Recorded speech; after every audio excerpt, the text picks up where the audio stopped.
Pedimos cuidado a ouvintes, pois o podcast pode conter descrições de tortura, envenenamento e temas delicados. Não recomendamos para menores de idade.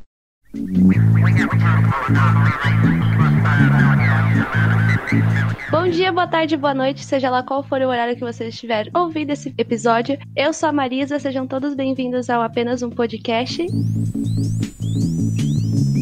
E como vocês já sabem, eu não estou aqui sozinha nesse terceiro episódio, eu estou com o meu amigo Thiago. E aí galera, tudo bem? Hoje a gente vai falar de um caso bem sinistro, então caso você não esteja muito bem com você, desliga, deixa para outra hora, porque esse caso é bem sinistro.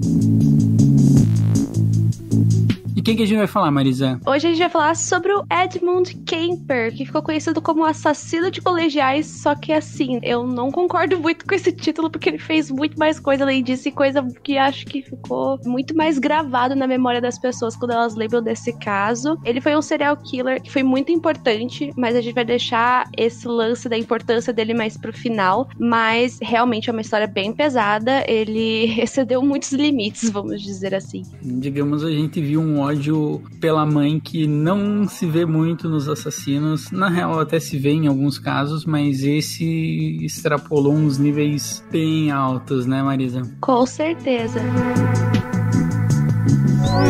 E antes da gente ir pro episódio de hoje, tem alguns recadinhos pra dar. Não esqueçam de seguir a gente nas redes sociais. Todos os arrobas estão aí embaixo na descrição desse podcast. E também deixar o nosso recadinho e o nosso agradecimento pro Túlio, que é o editor. O link pro perfil, o arroba dele, tudo certinho, vai estar aí na descrição também. E vou dar mais um spoiler, que em breve a gente vai ter mais novidades. A gente vai criar um Apoia-se em breve pra possibilitar que a gente possa trazer episódios com mais frequência e com mais qualidade. Já dei os recados, vamos pro caso de hoje.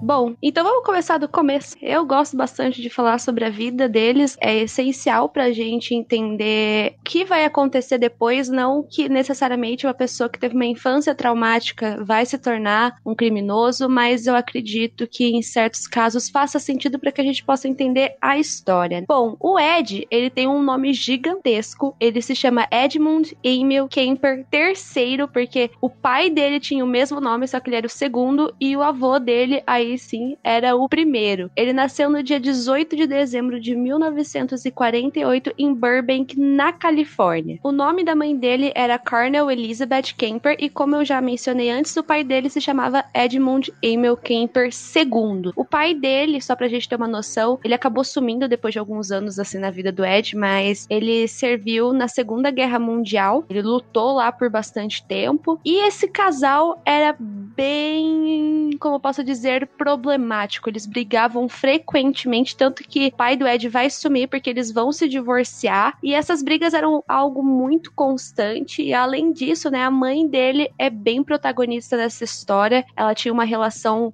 muito tóxica com o Ed, né? A gente vai dar detalhes depois, mas só pra vocês terem uma ideia, o pai dele sintetizou a relação com a mãe nessa seguinte frase: as missões suicidas em tempo de guerra e os testes da bomba atômica não era nada comparados a viver com ela. Uau! Deve ser uma vida bem divertida, realmente é inesquecível, porque, meu Deus, o cara me passa por uma guerra e não consegue suportar uma pessoa. Então aí a gente já vê que tipo de personalidade a mãe do Ed Kemper tinha, né?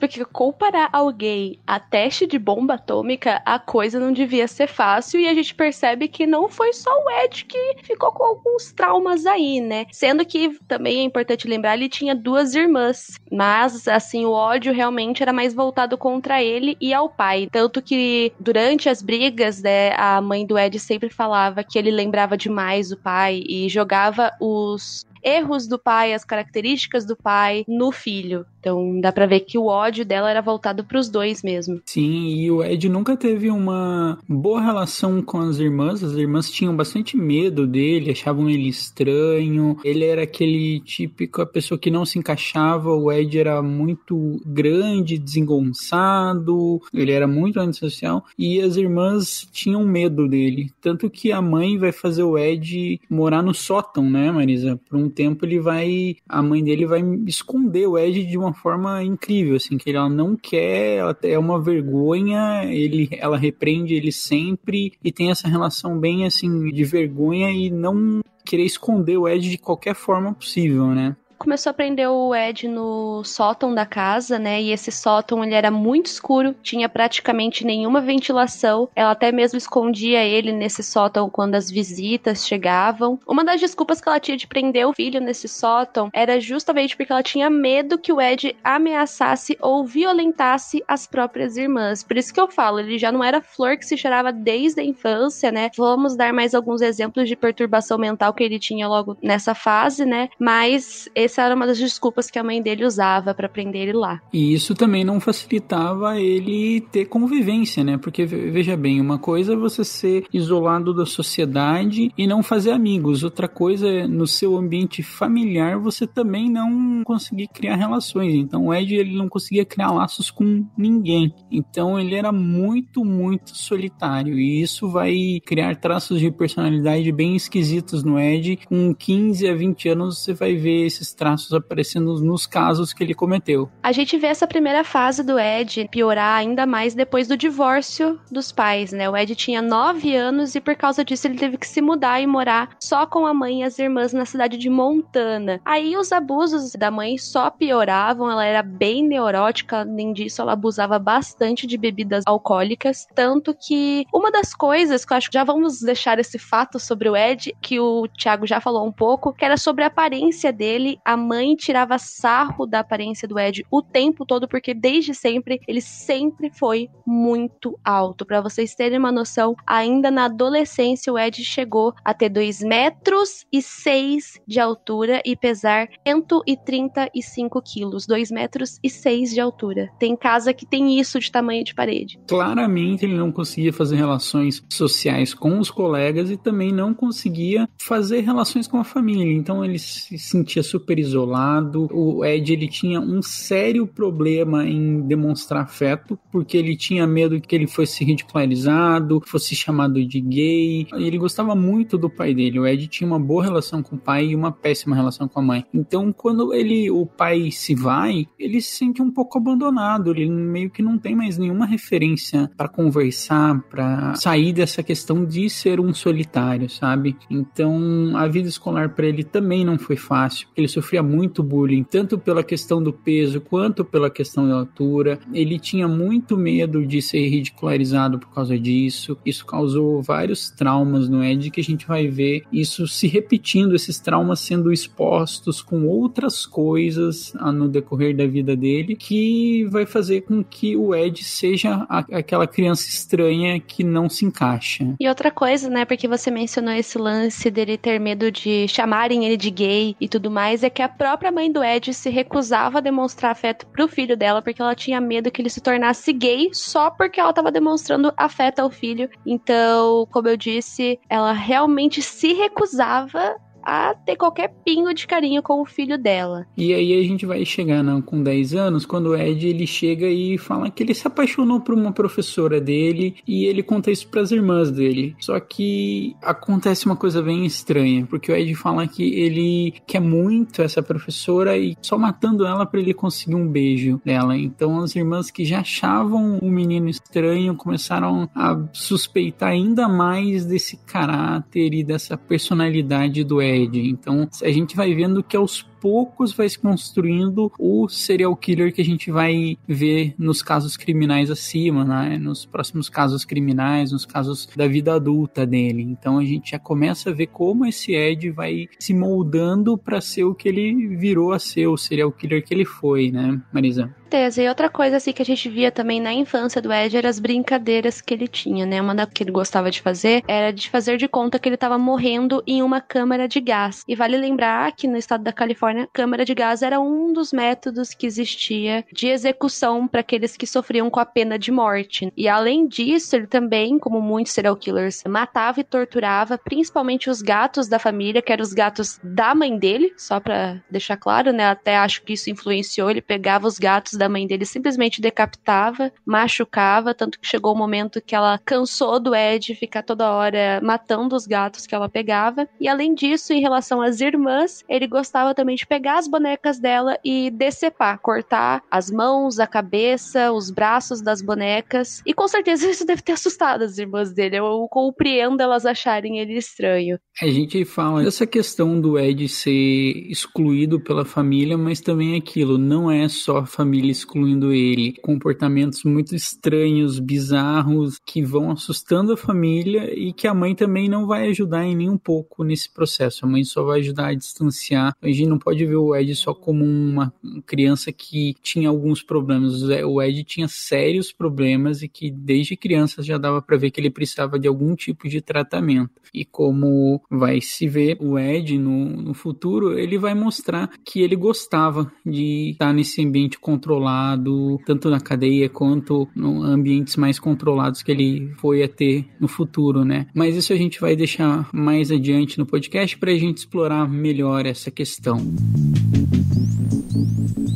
Os sinais já estavam na vida dele há muito tempo, não demorou, na verdade, para ele fazer o primeiro crime dele, mas antes da gente chegar, né, porque foi ainda na adolescência, vamos dar o contexto de como esse primeiro crime aconteceu, que foi o dos avós. Em 1963, quando o Ed tinha mais ou menos na transição dos 14 para os 15 anos, ele teve a vontade de se reaproximar do pai dele, então ele simplesmente foi até a casa dele, só que quando ele chegou lá, ele viu que o pai tinha se casado e que ele tinha um afilhado, justamente, né, a esposa que ele tinha casado, tinha um outro filho e esse outro filho morava na casa. Eu acho até que ele deve ter se sentido meio traído quando ele viu, como se o pai tivesse um novo filho agora, né? Sim, a questão de substituição. Ele já não se sentia bem e agora ele se sentiu substituído e perdeu o carinho pelo pai. Foi uma coisa que influenciou muito, tanto que o pai deixa o Ed morar um tempo ali, mas logo depois já passa o papel de criação para outras pessoas e o Ed vai morar com os avós paternos em uma fazenda em North Fork, na Califórnia também, né, a pedido do próprio pai. Tanto que o pai pede porque a madrasta do Ed fica incomodada. O Ed tinha umas situações de querer ficar olhando ela, situações estranhas, qual ele ficava fechando a janela e ela ficava abrindo. Então ela se sentiu super desconfortável e ele foi lá para North Fork, que é no estado da Califórnia. E só pra gente ter uma noção, North Fork é uma cidade muito pequena, porque atualmente, em 2020, tem 2.783 pessoas. Então o Ed foi pro meio do nada. Não tinha absolutamente nada. Querendo ou não, o Ed já se sentia sozinho. E imagina você adolescente indo pro meio do nada, você jovem indo pro meio do nada. Uma população que deve ter, em sua grande maioria, pessoas idosas, de já mais idade. Como você vai se sentir como um adolescente? 15 anos indo pro meio do nada. Parece até cenário de filme de terror, sabe? É tipo meio Coragem, o Cão Covarde, aquela fazenda no meio do nada. Deve ter sido muito zoado. E a vida dele lá também não foi fácil, né? Ele, novamente, tinha uma boa relação com o avô, que era o Edmund Emil Kemper. Aí sim, ele era o primeiro original. E a avó dele, ele também não tinha uma relação boa. Os dois brigavam frequentemente, né? O nome da avó dele era Amilda Hadi, acho que é assim que fala. Ela sempre reclamava da mesma forma que a madrasta dele reclamava, de que o Ed ficava olhando pra ela constantemente e que esse olhar dele era algo muito fixo e assustador. E por conta disso, ela acabava pedindo pro Ed parar de fazer isso e ele simplesmente não parava. O avô dele vai tentar dar um hobby pro Ed. Ele teve uma brilhante ideia. Pra mim isso é genial. O cara já matava animais,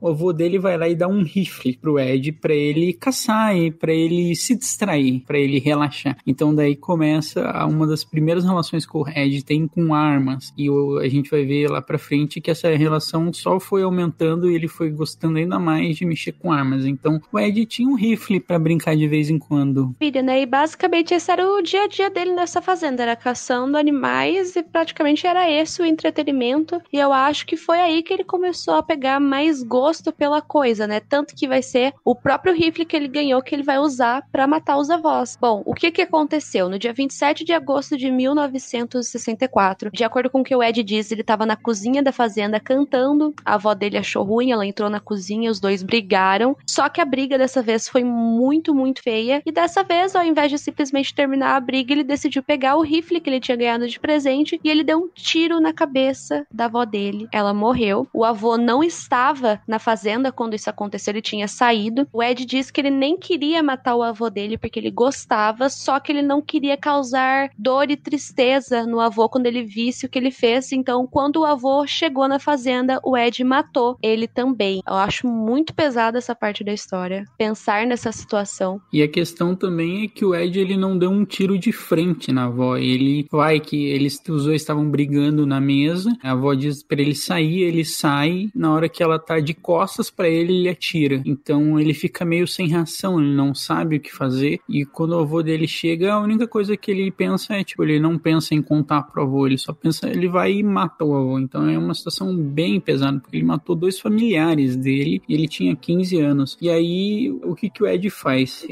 Primeiro ele liga pra mãe, informa a mãe daquilo, depois em entrevista o Ed vai até chegar e dizer que ele sentiu uma leve satisfação por ver a mãe dele sofrer, sabe? Então a gente vê aí como era complicado e conturbada essa situação. Então depois de ligar pra mãe, ele liga pra polícia, a polícia vai lá, prende ele e ele vai ser internado no hospital psiquiátrico. Ele foi internado no hospital psiquiátrico de Atascadero, é um nome bem difícil, aos 16 anos. Agora a gente entra na fase da vida do hospital, que praticamente foi uma escola do crime pra ele, né?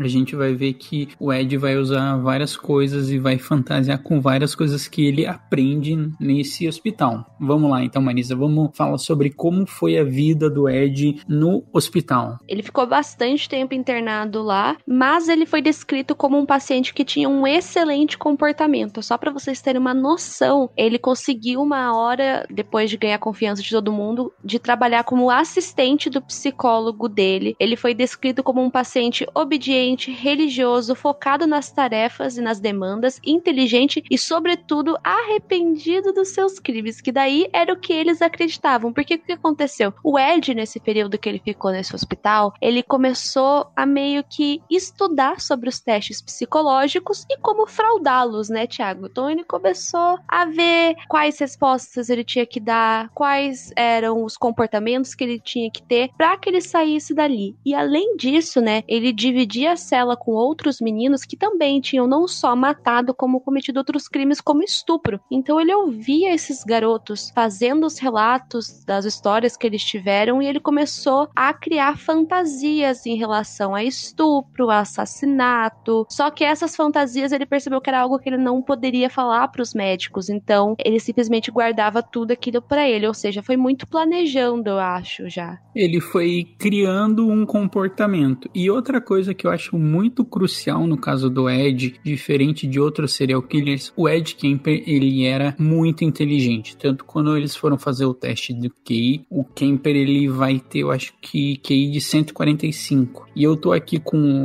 aberto uma planilha, que só 2% das pessoas têm entre 130 a 145 de QI. Então o Ed Kemper era muito inteligente. Ele conseguia ler essas questões de quais os comportamentos ele tinha que ter, quais formas ele tinha que responder. Então aquilo foi criando para ele o que ele deveria ser e o que ele queria ser. Então a gente vai se ver quase como um descolamento da personalidade dele. O Ed vai ter a personalidade que vai entender como ser um cidadão de bem e como ele podia fantasiar com tudo que ele tinha. Então isso no futuro vai ajudar o Ed a se encaixar na sociedade, e sempre quando esses serial killers se encaixam na sociedade é quando eles são mais perigosos para a sociedade. Com certeza, e já nessa época ele começou a fazer amizade com os policiais, né? E ele começou a alimentar uma vontade de ser policial. A gente já vai falar mais sobre isso. Mas, de qualquer forma, ele conseguiu, entre aspas, mas nem tanto, enganar todo mundo. E no dia 18 de dezembro, bem no aniversário dele, ó, presentão, de 1969, quando ele tinha 21 anos, ele foi solto.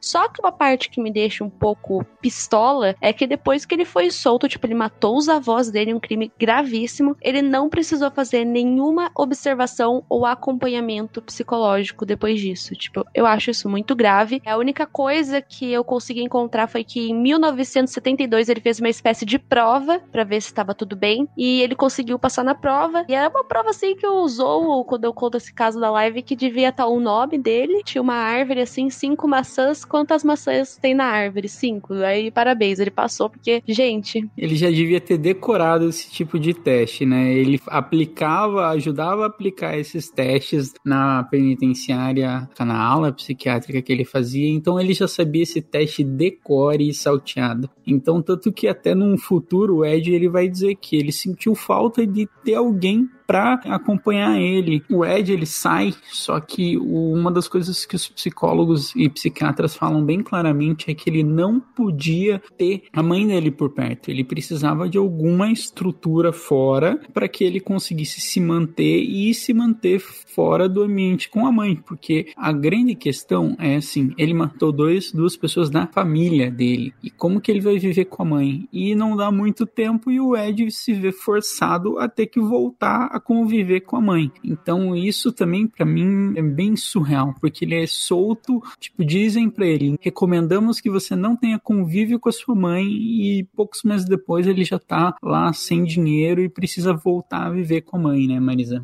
O Ed teve vários empregos nessa fase que ele morava e desmorava com a mãe dele, só que ele sempre acabava perdendo eles, só que o principal foi na Highway Division, que ele trabalhava nas estradas, e isso vai ajudar ele futuramente nos crimes, porque ele sabia exatamente aonde levar as vítimas dele, locais afastados, locais que quase ninguém passava durante a noite, então isso ajudou. Como eu disse no começo, ele chegou a dividir um apartamento com um amigo, e mesmo nessa fase que ele estava afastado da mãe dele, a mãe não se afastava dele. Ela fazia visitas inesperadas, ficava ligando toda hora pra ele, ou seja, ela perturbava o filho mesmo quando ele estava com a independência financeira tudo bem, ele estava tendo a vida dele, a mãe não desgrudava dele. Tá aí a perseguição, né? Muito complicado isso. Sim, é bem complicado, tanto que teve até um caso, o Ed ficava tão nervoso, porque assim, a mãe dele chegava e vinha do nada, ela não avisava, ela só chegava. E teve uma vez que o Ed, ele tinha comprado uma moto, após comprar uma moto, ele chegou a ver a mãe dele, a moto caiu e ele acabou quebrando a perna, eu acho. Uma questão dele quebrar a perna e ele não conseguiu mais trabalhar por isso. O Ed odiava a mãe dele, ele não suportava, e a mãe dele não suportava ele e ainda assim queria visitar ele. Ela queria ser presente, mas de uma forma um pouco complicada. Tem uma frase aqui, é um parágrafo que o Ed descreveu a vida dele com a mãe, eu vou ler para vocês terem um pouco de ideia de como ele se sentia. Então, isso daqui é nas palavras dele. Minha mãe e eu tínhamos batalhas terríveis, violentas e cruéis. Nunca estive em uma batalha verbal tão cruel com alguém. Eu iria aos punhos com qualquer homem, mas esta era minha mãe e eu não conseguia suportar a ideia de minha mãe e eu fazendo essas coisas. Ela insistia nisso apenas por causa de coisas estúpidas. Lembro-me de discutirmos se eu deveria ou não limpar os meus dentes, ou seja, ela deveria brigar por qualquer coisa, né? Qualquer coisa era motivo de briga, e provavelmente o Ed é daquele tipo que não gosta de levar desaforo pra casa, e ficava uma coisa extremamente calorosa. E outra coisa que eu achei muito engraçado, se a gente olhar lá no caso do John Wayne Gacy, que é o nosso episódio anterior, ele participava da JC, que era uma câmara de comércio, e uma das questões que eu venho pesquisando no podcast é que o Kemper também fazia parte do JC, ele também fez parte dessa Câmara de Comércio Júnior, então que rolezinho da família tradicional brasileira, né, Marisa? Eu adoro quando acontece um crossover nos casos, assim.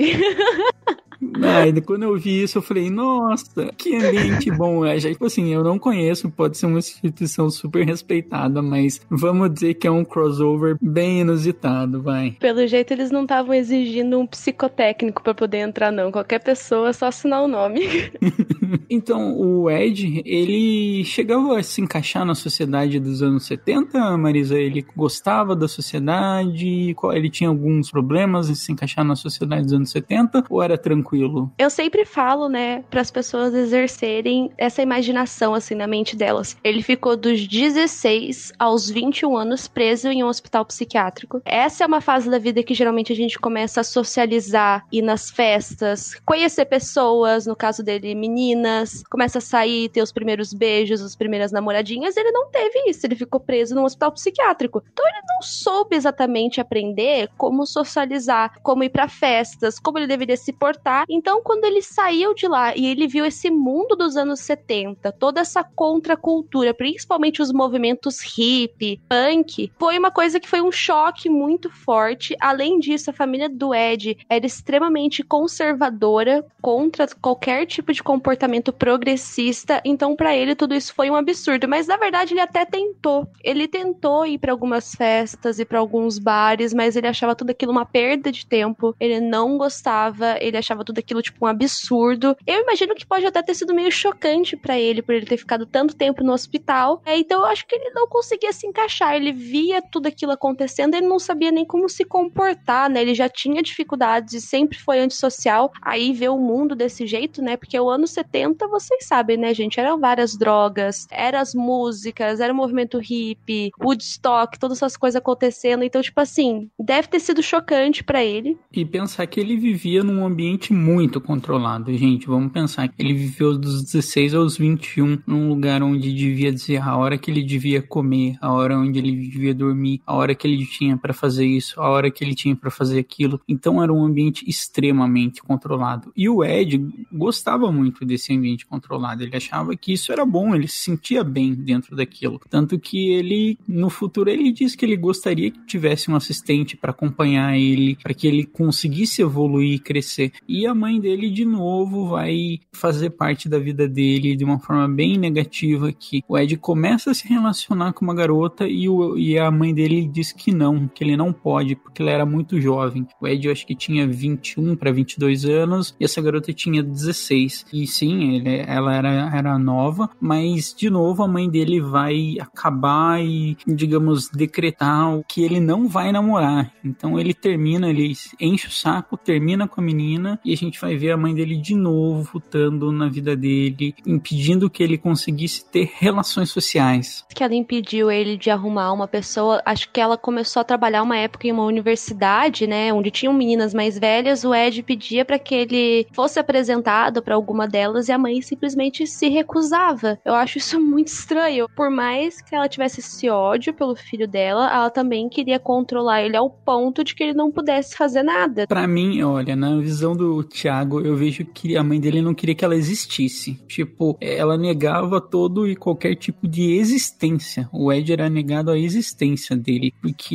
ele era errado, ele era isso, ele era aquilo, e, digamos assim, a mãe dele quis que ele terminasse com a garota, ele foi lá e terminou. Ela trabalhava numa universidade, e aí é um dos grandes pontos. A mãe dele trabalhava numa universidade, e grande parte dos casos dele aconteciam na universidade. A gente vai ver que tinham alguns pontos em comum, porque ser na universidade por causa da raiva da mãe dele. Então, o foco da raiva dele vai se voltar para essas universitárias, e a gente vê que a mãe dele quer acabar com a existência dele. Ela quer que ele não exista, porque para mim não tem outra explicação. Ela não deixa ele fazer nada e não deixa ele viver, basicamente. O Ed, ele tem que viver de um jeito infeliz. Para mim, eu sempre acho que era melhor ele não estar ali. E o que você acha sobre isso, Marisa? Eu acho que é exatamente isso. Provavelmente ela talvez nunca quisesse de fato ter tido esse filho. Foi uma gravidez assim que ela não estava esperando, que ela não quisesse. Então pode ser que venha já, por exemplo, de uma depressão pós-parto. Pode ser que ela tenha essa repulsa contra o filho mesmo. Acho que faz todo sentido, e eu acho que a única explicação provável é que nem você disse,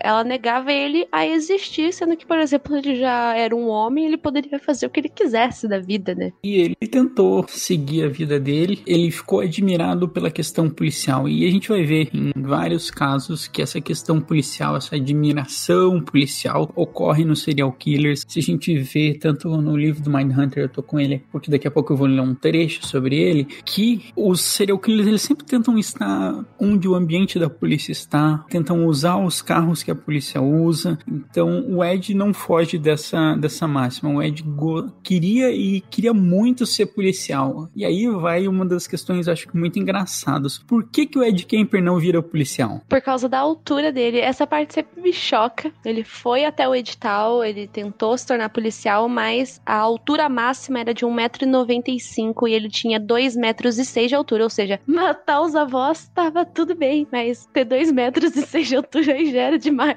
Matar os avós tava tranquilo, a polícia não tava nem aí. Não, mas brincadeiras à parte, assim como no Brasil deve acontecer de, digamos, os crimes quando ele era criança quando ela era criança, quando ele era adolescente, serem excluídos da ficha dele, mas mesmo assim, ele quer ser policial, sabe? Eu acho muito estranho, tipo, você não olhar a ficha corrida do cara antes, sabe? Matou os avós, tranquilo, pode vir pra polícia. Não, 2,6 metros, daí não dá, sabe? Como é, e aí fica difícil. É até cômico, assim, mas de um jeito muito errado, mas, tipo, é meio chocante essa informação que foi por causa da altura, que é justamente algo que ele era zoado desde sempre. Então acho que isso deve ter pesado pra ele, sabia? Eu também acho que deve ter sido uma coisa que, assim, ele sempre foi o esquisitão alto e etc, e ele não conseguiu fazer o sonho da vida dele porque ele era alto. Então isso deve ter sido muito, muito difícil. E o Ed, naquela época, ele gostava muito de atirar. Ele tinha um domínio muito bom com facas e armas. Ele vai comprar um carro, que é o carro da polícia. Ele vai embutir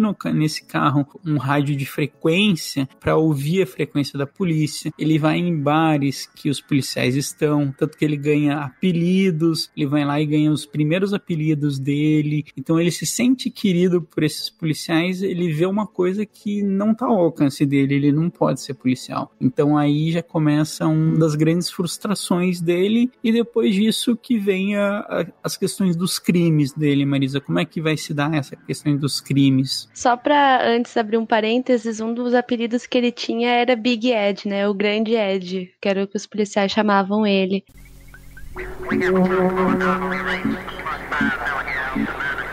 Bom, aí a gente entra nessa segunda fase dos crimes, né? Eu geralmente falo que ele tem 3 fases dos crimes, aí a gente entra pra segunda, que é de fato o dos assassinatos das colegiais. Então ele compra esse carro que é parecido com o que a polícia usava, ele arranca a antena, coloca o rádio de frequência, ele começa a armazenar sacos plásticos, cobertores e armas dentro desse automóvel. O Ed, em entrevistas que ele deu, ele disse que ele chegou a oferecer umas 150 caronas até ele ter coragem suficiente pra matar pela primeira vez uma dessas meninas. Então era assim que ele buscava elas, né? Através de caronas, às vezes por causa de festas, às vezes nas universidades. Depois levava elas pra um local bem afastado, e essa segunda fase de crimes foi num período muito curto. Foi entre maio de 1972 até fevereiro de 1973. Ele assassinou 6 garotas. A gente vai dar mais detalhes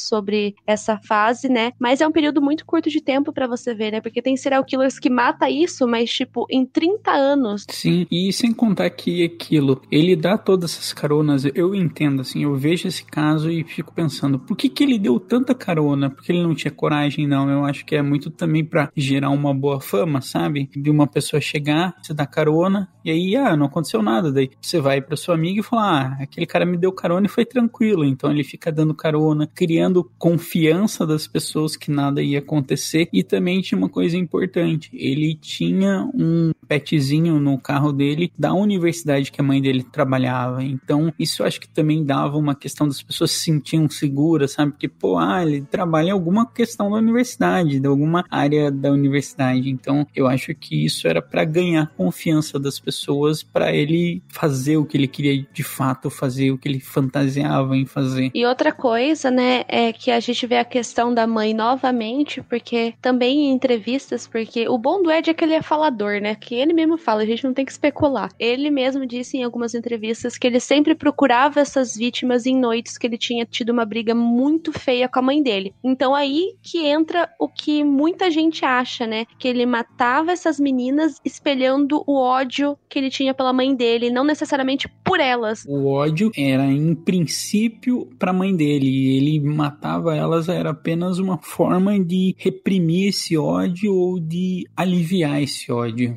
Então, Marisa, como que se acontece as primeiras vítimas? Qual é o modus operandi do Ed? Vamos falar sobre isso agora. Então, as primeiras vítimas foram no dia 7 de maio de 1972, quando o Ed ofereceu uma carona até a Universidade de Stanford para duas meninas, né, que eram amigas, a Mary Ann Pace e a Anita Luchessa. Basicamente, o que ele fazia? Ele oferecia essas caronas, né, como eu disse, ele chegou a trabalhar na Highway Division, né, que era relacionada a estradas, então ele levava elas para um local bem afastado, geralmente uma floresta, um local que ele sabia que não ia passar muita gente. Enquanto as meninas estavam dentro do carro, ele mostrava a arma que ele tinha, pedia para que elas ficassem quietas, para que... Acho que ele até dar a entender que elas talvez tivessem uma chance de fugir, né, para elas ficarem quietas. Além disso, ele algemava quando ele pudesse. E uma coisa que eu achei interessante sobre essa história é que nesse primeiro duplo assassinato que ele fez, em alguma dessas meninas, ele acabou, enquanto ele estava tentando algemar e o carro estava em movimento, né? Ele acabou encostando o cotovelo no seio de uma delas e ele pediu desculpa. Então eu acho isso muito estranho de pensar. Ele pediu desculpa por ter encostado no seio dela, sendo que depois ele fez, tipo, coisas terríveis. E qual foi essas coisas terríveis? Ele levou elas até uma floresta um pouco mais afastada. Na verdade, ele tinha várias formas de matar diferente. Não tinha um padrão, né? Mas nesse caso foi através de sufocamento por sacos plásticos. Ou então, né, quando não era estrangulamento, ele também matava a tiros ou facadas. Mas, né, depois dele ter abusado, matado elas, ele colocou o corpo delas dentro do porta-mala. Nessa época ele estava dividindo o apartamento com o colega dele, e ele levou até o apartamento. Vale lembrar que nessa noite o amigo dele não estava lá. E uma coisa que eu achei interessante é que nesse mesmo dia um policial chegou a parar o carro do Ed, porque uma das luzes, acho que a luz traseira do carro estava queimada, só que ele não olhou o carro, não averigou. É capaz até dele conhecer o Ed, então simplesmente alertou ele foi embora de boas. Chegou lá no apartamento, ele abusou dos corpos novamente, né, porque ele era necrófilo, ele sempre abusava dos corpos, ele também tirou fotos. Depois ele colocou o corpo das duas em um saco plástico e abandonou na Pietra Mountain, né, que era uma... Na verdade, não necessariamente na montanha, né, mas próximo a essa montanha chamada Pietra Mountain. E, Marisa, como é que é essa questão de ser um assassino necrófilo? O que caracteriza um assassino necrófilo e qual os comportamentos que ele tem que ter pra gente já entender o que o Ed fazia? A necrofilia é quando alguém abusa de uma pessoa que já está morta. Então a pessoa já morreu e ela tem relações sexuais com ela. Infelizmente, eu acabo imaginando quando eu vou lendo isso, eu acho simplesmente muito nojento. Eu acho até absurdo. Mas, infelizmente, é mais normal do que as pessoas pensam. Só ver aquele grupo que tinha festinha do IML, infelizmente acontece. E muitos serial killers tinham atos necrófilos, né? De matar a vítima, abusar do corpo depois. Alguns usavam esse método de abusar do corpo depois pra ficar mais tempo sem ter que cometer outro crime. Então eles usavam o corpo até dar, assim, até não ter mais como usar. O Ed também, o Ed era um desses. Ele decapitava essas garotas e por vários tempos ele usava essas cabeças para fazer sexo oral nele. Então, digamos assim, ele era um assassino necrófilo e ele tinha essa questão de guardar algumas partes para ele ter essas relações sexuais necrófilas. Sim, além disso, não era nem só o sexo oral, né? Ele também fazia sexo através da garganta, né? Quando ele decapitava a menina. Acho que essa é uma das primeiras partes que se fala sobre ele em Mindhunter, né? Que os investigadores ficam todos chocados. Tipo, a gente vai mesmo conversar com esse cara e realmente é muito absurda essa ideia. Sim, eles não conseguem nem conceber isso. Para eles é muito difícil, mas eles vão falar com o Ed Kemper porque ele tem esse perfil de falar bastante, de expor bastante, de ser bem articulado. Então, no Mindhunter, tanto na série quanto no livro, fala bastante sobre o Ed Kemper. Eu acho que ele é um dos serial killers mais falados no livro Mindhunter. Sim, com certeza, né? Pra vocês terem uma noção, né, desse lance que a gente disse sobre o Ed não só guardar as cabeças, né, mas uma das vítimas dele, que foi a Cindy Shaw, ele chegou a guardar o corpo dela dentro do armário. Nessa época ele já estava morando novamente com a mãe. Quando a mãe dele saiu, ele levou o corpo dela até a banheira, ele desmembrou o corpo e guardou a cabeça dela por 7 dias, e por fim ele enterrou a cabeça dela no jardim, e durante esses 7 dias ele abusou da cabeça dela, ele manteve relações com a cabeça, né? E, inclusive, acho que até ele diz depois que ele ficava muito feliz em pensar que a cabeça dessas meninas estavam enterradas no jardim da mãe dele sem que ela soubesse, né? Sim, e tanto que um dos casos ele enterra e coloca essa cabeça olhando para a janela da mãe, né? Para ser alguma questão simbólica de que a mãe estava sendo vigiada, e é bem complicado. Assim. Não se sabe em quantas cabeças, eu acho que foi encontrado uma, isso, ou foi encontrado mais de uma? Foi uma. Agora a gente vai para a terceira parte, já tá pesado, mas vai ficar ainda mais pesado. Então, a terceira parte é o assassinato da mãe. Bom, tudo aconteceu no dia 30 de abril de 1973. A mãe do Ed tinha ido a uma festa, ela voltou dessa festa. Eu acho que eles só tiveram um curto diálogo aquele dia. Acho que ela virou pra ele e falou que provavelmente ele gostaria de conversar com ela. Ele virou pra ela e disse que não. O Ed esperou a mãe dele dormir e atacou ela de surpresa com um martelo, martelou até que ela morreu. E foi aí que ele fez o que ele sempre quis ter feito. Ele estuprou ela, depois disso ele decapitou e manteve relações, fez todas aquelas coisas que a gente disse com a cabeça da mãe dele, e depois, né, ele pegou a cabeça, colocou em cima de uma lareira e começou a jogar dardos. Teve essa brincadeira que ele fez também, que eu fico imaginando essa cena. Ele pega a garganta da mãe e coloca ela num triturador, e a garganta, diz que a garganta da mãe prende no triturador e volta. Então o Ed diz que nem morta a mãe dele parava de zombar ele, porque ele ficou cheio de sangue, aquilo foi horrível, e aí ele falava que nem após a morte a mãe dele parava de zombar sobre ele. E uma das passagens que pra mim é bem marcante sobre o Ed Kemper é que vou até ler o que o John Douglas escreve. Ed Kemper deixou uma trilha de destruição por Santa Cruz, na Califórnia, mas antes de finalmente criar coragem para matar a mulher que odiava de verdade. Então dá pra ver que o Ed, ele comete todos esses crimes para ter a coragem de matar a mãe, porque a mãe era a questão, a mãe era o principal motor do ódio e da raiva, e ele sempre quis matar a mãe, mas ele nunca conseguia. Assim como a gente viu, o Ed, ele dá 150 caronas, então ele vai 150 vezes para criar coragem para matar as primeiras vítimas. Depois que ele mata as primeiras vítimas, ele vai criando coragem para matar a mãe dele. Então era isso que ele queria fazer, era, digamos, do princípio ele queria fazer isso, ele queria matar a mãe dele, mas ele foi criando coragem, ele não tinha coragem para enfrentar a mãe e para matar a mãe. Depois ele vai e cria essa coragem e faz todos esses atos horríveis, porque, digamos assim, falar sobre Ed Kemper eu acho muito pesado, assim, eu acho extremamente pesado. Eu queria até saber como você aborda isso nas suas lives do TikTok, Marisa. O pessoal acaba pedindo bastante, porque eles gostam de ver as fotos do Ed quando ele tá na cadeia. Você já deve ter visto. Infelizmente, assim, ele tem umas fotos que o pessoal gosta de ver, porque, tipo assim, depois que ele foi preso, parece que ele tava, assim, em casa, então tem umas fotos dos policiais, assim, que ele tá se divertindo um monte, e o pessoal acaba gostando de ver essas fotos, eles acham interessante. Então, é um caso que é muito pedido. Só que pra explicar essas coisas, sem poder usar as palavras, ele cortou a cabeça, decapitou, transou com a cabeça, não dá pra falar essas palavras no TikTok. Então, eu acabo literalmente fazendo uma mímica, sabe? Porque é a única forma que eu encontrei de explicar, dar a entender o que aconteceu sem ter que usar as palavras, mas é um pouco difícil mesmo. Claro que, tipo, tem alguns detalhes que a gente falou hoje que eu nunca falei, o pessoal tá sabendo agora.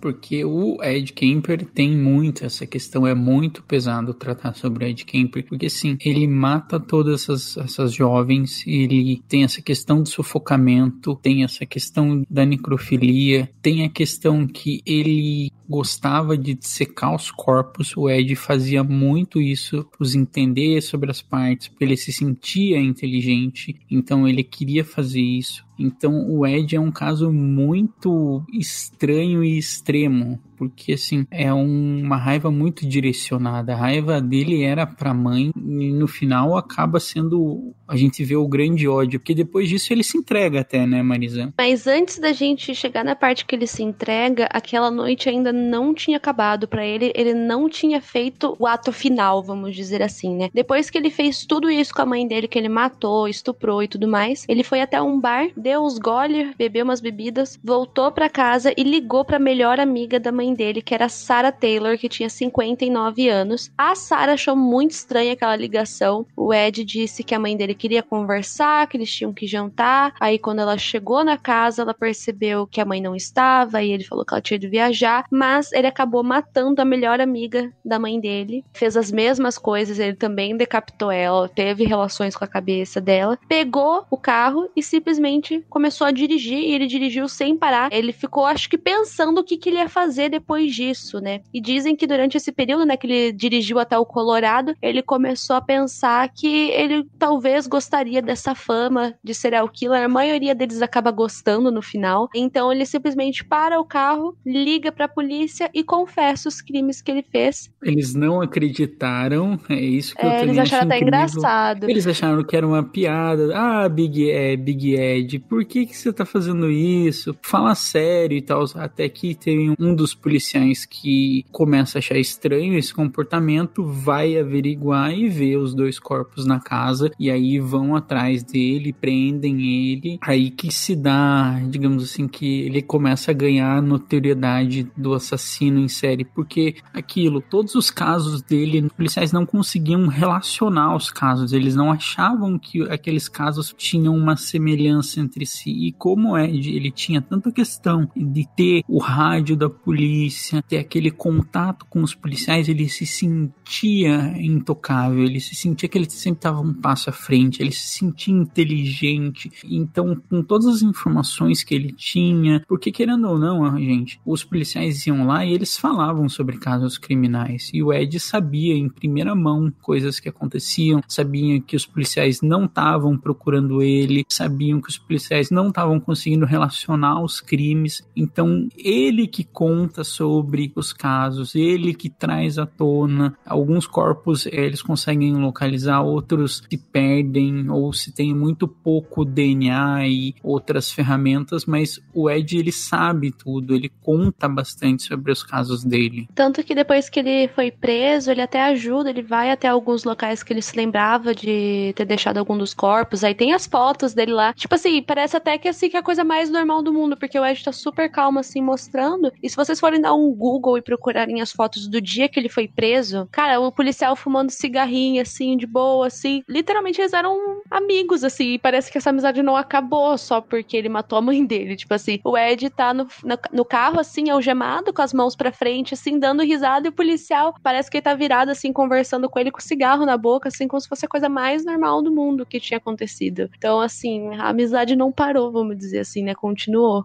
Pra variar, o Ed tentou colar a pecha de insanidade, né? Que acontece bastante nesse caso dos serial killers. Se a gente vai olhar, vários deles tentam fazer, mas aquilo não colou porque os próprios policiais sabiam que ele não era insano. Ele até teve a questão da psiquiátrica, mas a pecha de insanidade não chegou a colar. E o Ed, ele se coloca como culpado ou não nesse caso? Se eu não me engano, ele se colocava como culpado. Isso, Marisa? Sim, sim. Esse lance da insanidade é uma coisa que a gente vê em quase todos os casos. Acho que eu só conheço um caso que o serial killer não quis, que foi o filho de Sam. Ele falou que não quis testar a insanidade. Eu só conheço um caso que realmente a pessoa conseguiu, que foi o Ed Gein. Mas também, né, quando a gente fizer o podcast sobre ele, vocês vão entender por que ele conseguiu. Porque, olha...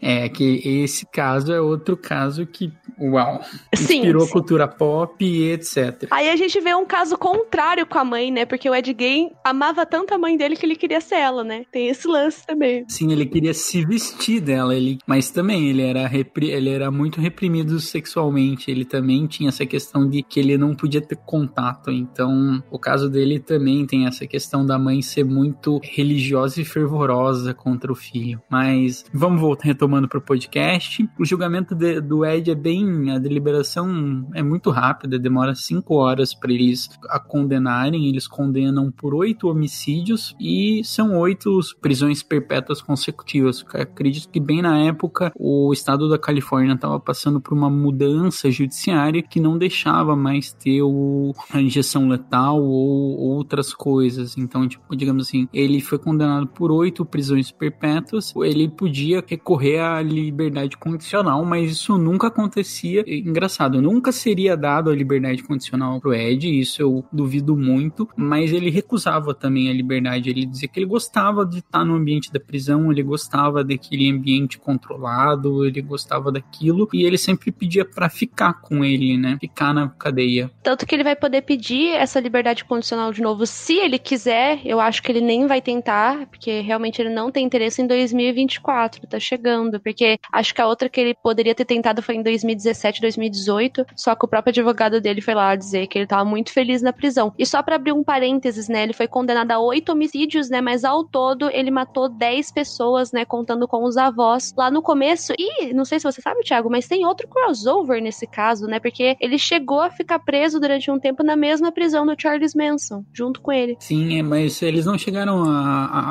conversar, a ter uma relação, eles só estavam juntos, né, não rolou nenhuma briga, nenhuma treta. Ai, mas seria tão interessante. Pena, né? Perderam a oportunidade. Eu sei que aqui no Brasil tem a questão do Pedrinho, o ex-matador, e o Maníaco do Parque, que eles ficam no mesmo ambiente, e eu sei que com eles dá treta. O negócio não fica muito bom. E eu conheço um outro caso que é de pegação daí, que rolou na cadeia de Tremembé. Não sei se você tá sabendo desse, mas Suzane Richthofen, Elisa Matsunaga, o Sandrão, foi mó triângulo amoroso, né? A gente vê de tudo, né? Ah, maravilha.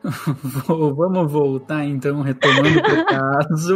É que assim, gente, a gente conhece muitos casos criminais e ver esse crossover, esse cruzamento entre criminosos é no mínimo peculiar. É interessante. Vamos lá, bem estranho e peculiar. É aquela informação super útil que vocês vão poder usar na redação do Enem, vocês já podem começar, né? Tenho certeza, né? Se bem que esse ano a redação foi sobre saúde mental, então poderia mesmo, mas é aquela informação inútil, né? Ao contrário, se a gente não der essas informações inúteis, não seria o nosso podcast, mas vamos agora pra vida do Ed na prisão, porque o homem continuou aprontando, quer dizer, ele ajudou dessa vez. Na verdade, assim, o Ed, ele ficou conhecido por ser um serial killer que ajudou muito o FBI, porque, né, ele foi, tipo, um dos primeiros serial killers, assim, que as pessoas começaram, tipo, a estudar sobre esse assunto. Foi justamente ele que começou a ajudar em relação aos assassinos de série a ser estudada como, de fato, uma ciência, vamos dizer assim, né, Thiago? Sim, ele escolhe, tanto o John Douglas quanto a unidade que ele participava, escolhem o Ed Kemper, porque o Ed Kemper, ele tinha uma boa forma de falar, ele gostava de falar, porque querendo ou não, os presos, eles ficam muito tempo sem ter o que fazer, eles vivem a dinâmica na cadeia, mas eles não têm o que fazer. E o Ed era uma pessoa que falou bastante sobre o caso. Bem, tem um espírito assim meio de Maria Fifi, né? Ele gosta de falar. E ele falava bem, ele era articulado. O Ed, a grande diferencial é que como o Ed tinha essa questão de ser organizado, ele conseguia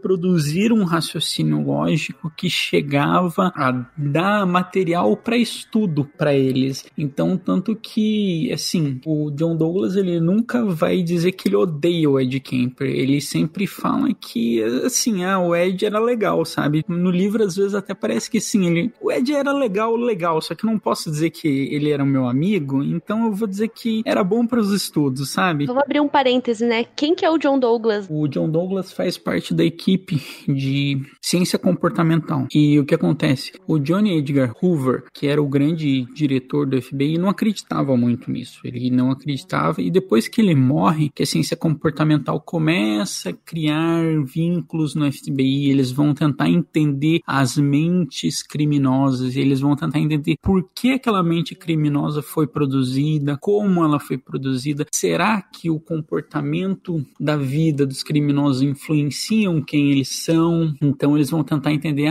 eles vão começar a criar alguns conceitos de assassino organizado, assassino desorganizado. Então algumas coisas do comportamento vão sendo aperfeiçoadas, e o John Douglas, ele escreve, eu tenho aqui o Mindhunter, que é o primeiro caçador de serial americano. Eu sei que tem um outro livro chamado Mindhunter, só que é com outro investigador, e eu também tenho aqui De Frente com o Serial Killer, que também é do John Douglas, que é sobre outros casos, assim. Então ele chega até a dizer aqui no livro dele, o assassino em série Ed Kemper, que é muito mais inteligente e tem uma compreensão de si mesmo muito maior do que a maioria dos assassinos com quem conversei, reconhece tranquilamente que nunca deveria ser solto. Então até o Douglas mostra que o Ed era fácil de trabalhar porque ele tinha uma compreensão, ele tinha um raciocínio lógico a qual eles conseguiam trabalhar. Tanto que eles vão trabalhar com o Charles Manson, e com o Charles Manson é uma loucura, assim. O Manson, ele dá diversas histórias e volta e isso e aquilo, e eles não conseguiam um alinhamento, eles não conseguiam ter um pensamento sobre. Então foi por isso que o Ed ficou muito famoso, porque ele falou muito, tem muitas entrevistas, ele tem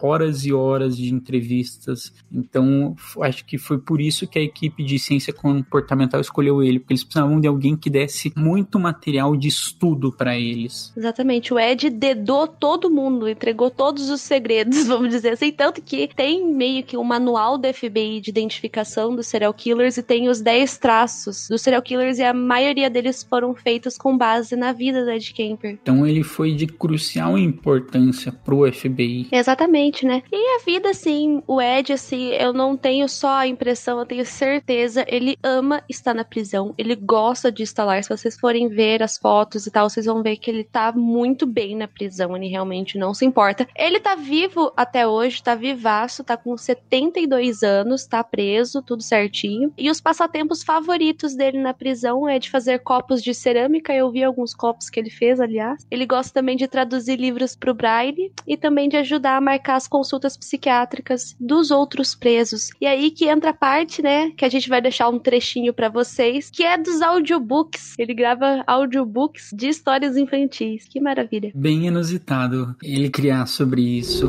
What have been your favorite readings? Sometimes children's books, more complex children's books like White's Charlotte's Web, Stuart Little, Trumpet of the Swan, which were amazingly complex and before their times. Reaching for the internal controls, 3PO was shocked. Behave yourself, R2. He finally chastised his companion. You're going to get us into trouble.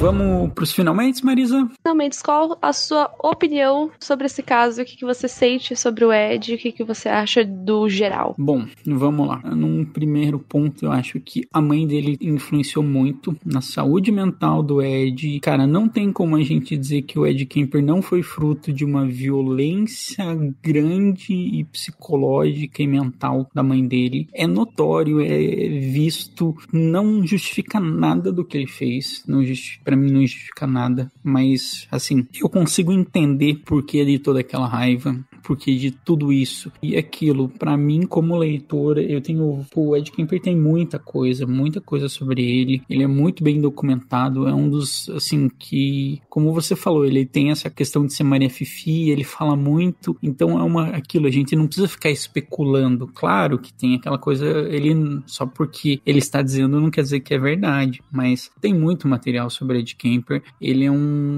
serial killer que, digamos assim, faz sentido, a gente consegue entender ele, e a coisa que mais me pega nesse caso é quando ele saiu do reformatório lá, da ala psiquiátrica dele, quando ele tinha 21 anos, ele realmente queria um assistente social, ele queria acompanhamento e ele não conseguiu, e pra mim isso é a grande questão, sabe? Muitas pessoas teria sido diferente. Muitas pessoas precisam dessa redenção, sabe? A gente precisa pensar que prisão a gente quer, sabe? Ou que reformatório psiquiátrico a gente quer, porque não dá pra gente ter essa dualidade de querer ver a pessoa sofrendo e pagando pelos seus crimes, e quando ela quer ajuda, ela não tem ajuda. Então, pra mim, essa é a questão que mais me pega nesse caso, é porque o Ed, ele tem a consciência de que esses abusos da mãe dele foi o que fez ele ter raiva, foi o que ele fez ele ter tudo isso que ele cometeu, mas quando ele precisou de ajuda, ele não teve. Então, pra mim, essa é a parte mais difícil, assim. Então, eu falo até para os nossos ouvintes, gente, se você tem algum problema e você precisa de ajuda, procure um psicólogo. É uma coisa que eu vou deixar aqui, porque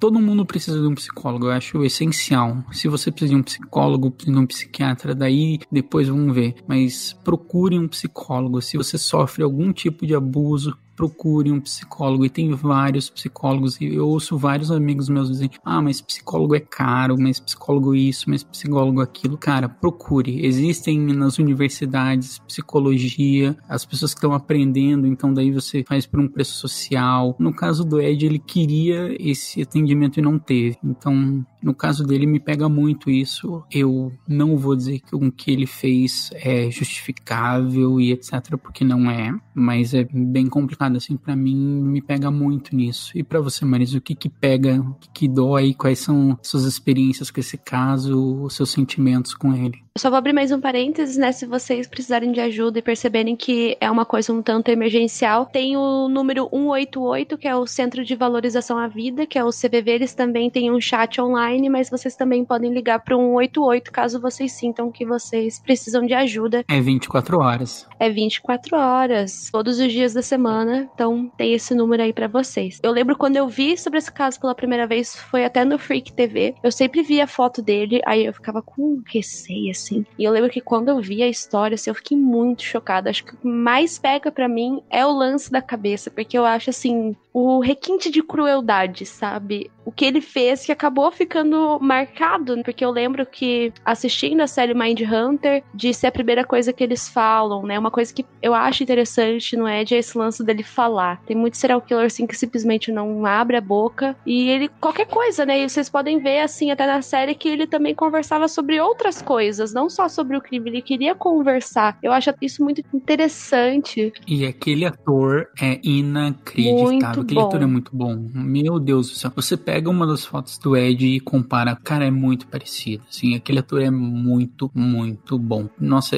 uma hora que ele fica preso, eu acho que o detetive fica preso com ele, eu ficava suando, assim, de medo, e de muito bom a atuação daquele cara. Sim, eu vi um vídeo esses dias, pegou muito pra mim esse caso também, justamente por causa da série, porque tem um vídeo, assim, que eles comparam a entrevista real com o Ed Kemper e a entrevista da série. Até a voz é igual. Até a voz é igual. Tipo, é muito parecido. Eu até gostaria de saber, será que o Ed tem acesso a isso? Ele sabe disso? Ele chegou a assistir? Eu fico muito pensando aonde eles arrumaram os atores, porque o Charles Manson também, Mindhunter, me dá medo. Tem as fotos que às vezes eu penso, tá, esse daqui é o Charlie mesmo ou é Mindhunter? Tanto que o que faz o Tent, se eu não me engano, que é o agente Tent, o ator mesmo é viciado por casos criminais. Ele tentou falar com o Ed Kemper e ele não conseguiu, porque o Ed Kemper ele já tá meio velhinho e já não tá tão marififi assim quanto ele era antes, então ele já não quer mais falar. Acho que agora ele já tá numa fase da vida, já tá numa fase da vida que ele já não quer mais falar. Fazer os copinhos de cerâmica dele, mó paz, né, aquele meme lá do MC Pose, é como ele tá agora. Então acho que é isso, sabe? Pra mim o que pega é a questão dos abusos psicológicos com a mãe, mas eu acho esse caso muito, muito pesado, assim. O que ele faz com as vítimas, a gente deu uma boa abreviada, porque dá-lhe estômago. É absurdo. Esse é um dos poucos casos, assim, também que eu penso que será que se ele tivesse uma vida diferente, outras oportunidades, se teria sido diferente ou não, sabe? Ou se é uma coisa, assim, que estava dentro dele desde o começo. Então, são poucos casos que eu penso sobre isso. Tem uns que eu acho, assim, que independentemente a pessoa continuaria sendo igual, sabe? Mas no dele eu penso nisso um pouco. Então, por hoje é só, galera. Eu vou me despedindo aqui. A gente já passou altas horas da madrugada, então eu vou dizendo tchau. Tchau, galera. Tchau, pessoal. Espero que vocês tenham gostado e até o próximo episódio. Até.